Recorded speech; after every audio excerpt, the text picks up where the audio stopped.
Welcome back, everybody. Thank you for joining me here today so that we can discuss Predator Wastelands. So in this movie, we open on a desolate landscape where a weird spacecraft has kind of crash landed. And when the door opens, this very strange looking, otherworldly being emerges, just covered in armor and weaponry. And unfortunately for some people, unfortunately for others, when it crash landed, it was pretty much right in the middle of a big conflict where a bunch of heavily armed people were kind of chasing and pursuing some not armed at all kind of people. And this, intergalactic killing machine that comes out of the spacecraft kind of takes note of what's going on. It starts using its high-tech weapons to kind of even the odds. It's able to drive off the attackers and protect the unarmed people. But in the process, it's heavily wounded. And the survivors are kind of like, hey, we need to nurse this, we need to nurse this alien back to health. Seems like he can help us. He's armored. He's got these weapons.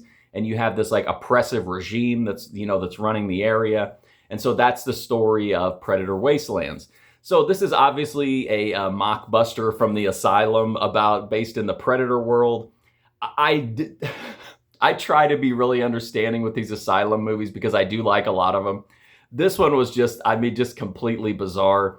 The actual predator creature looks terrible. It looks like something out of like a local regional theater company, and not in like a fun way. It just looks like some guy's wearing like some dirt bike equipment or something pretty much.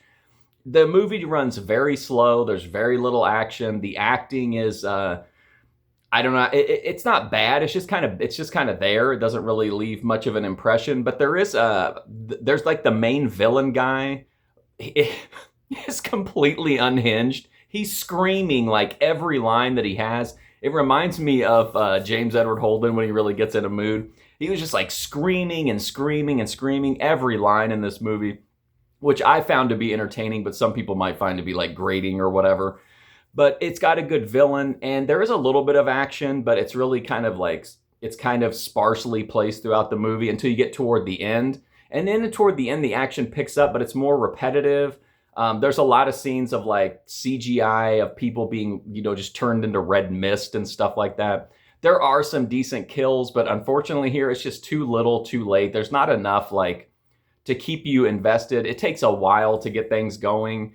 And yeah, I can't give a pass here to Predator Wastelands. I just feel like if you're here for Predator type action, this isn't even really going to hold you over until you can see whichever one you're waiting on or whatever.